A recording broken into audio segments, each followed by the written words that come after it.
8 common credit mistakes and how to avoid them. Number 1, ignoring your credit. Monitoring your credit score is a great way to avoid any problems that you might have on your credit profile. If you don't check your credit regularly, you could miss out on any potential damages that could hinder your credit profile.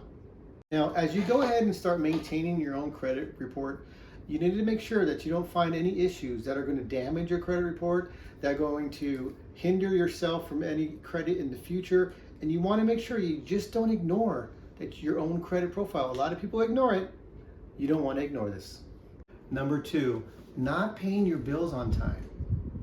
Now, you have to understand, your payment history is one of the most important issues on your credit report. And if you miss a payment on any type of your creditor, 30 days or more is going to definitely wreak havoc on your credit profile. Number 3, if you only make minimum payments. Now, if you only make minimum payments on your credit card or any of your other credit items, it might seem that it's going to be more affordable, but actually in the future, your interest rate is just going to continue to grow and your balances might grow on top of that.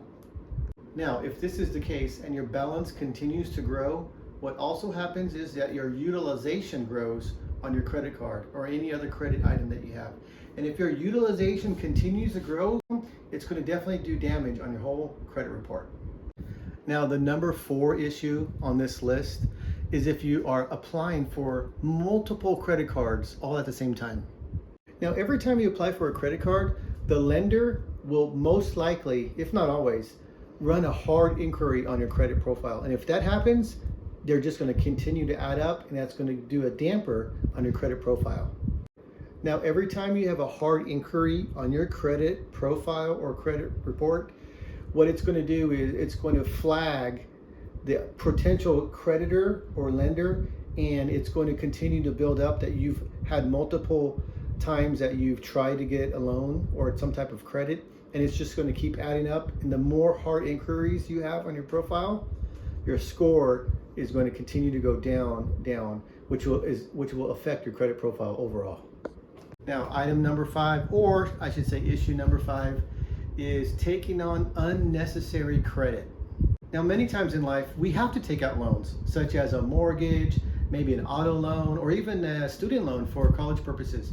The issue is, if you take out, for example, a student loan, which is supposed to be for college purposes, but you use it for something else, like let's say you're buying stereo equipment or you go on a vacation, now that's going to add up, you're going to lose control of it, and you're using that loan on a different purpose than what it was intended. This could be a costly mistake on your future credit profile.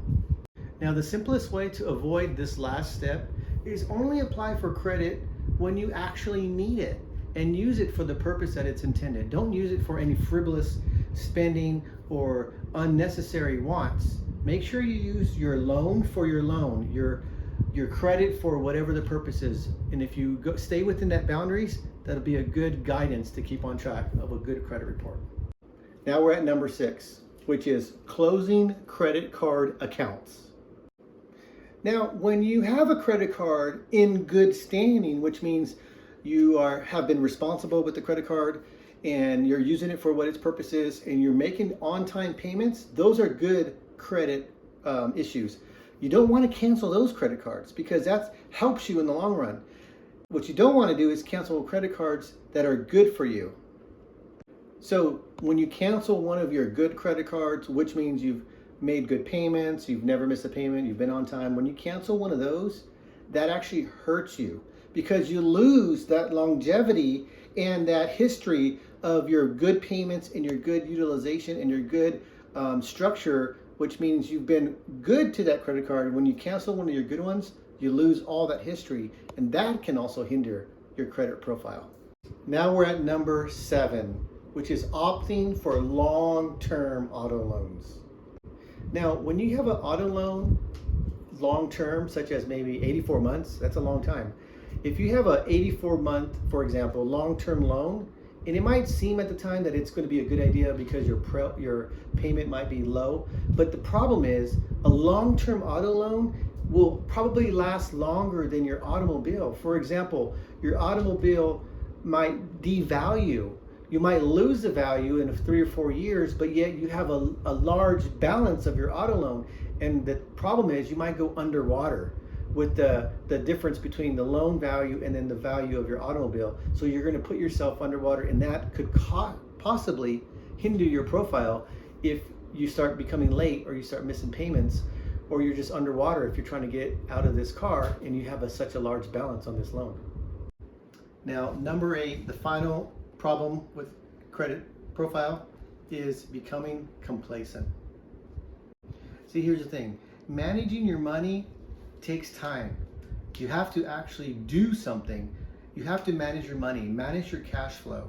And if you're complacent and you're not proactive with looking at your balances, looking at your credit cards, looking at your bank accounts, then you're going to fall behind, and you're going to possibly make issues, have errors, and it could eventually hurt your profile.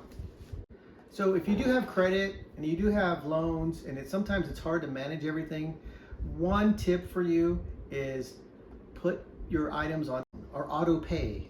For example, you can go to your credit card, log in, and you can put it on auto pay, where it's paying at least the monthly payment. You always want to pay more if you can, but at least the monthly payment, so that you don't miss any payments that can hinder your credit score in the long run.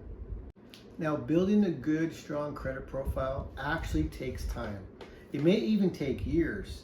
You need to be diligent on your profile, managing your money, looking at your credit cards. Don't be complacent. Don't ignore any of this stuff, because having a good, strong profile is going to be good for you when you need to go get some type of loan, like a house loan, a mortgage, auto loan, or maybe even if you want to start a business. Your credit profile is going to be key for lenders to look at you and see if you're worthy enough to lend money. So just keep an eye on all the things that you do. Be diligent, be watchful, watch your money regularly. Just make sure you pay your bills on time. Make sure your balances on your credit card are low. Keep a watchful eye on the things that you spend. So if you can develop these good habits, such as paying your bills on time, keeping your utilization at a lower end, don't exceed your balance, and don't overdo any of the issues that we've talked about, such as don't be complacent. Just be diligent with your money. Keep an eye on your credit. Keep an eye on your bank account.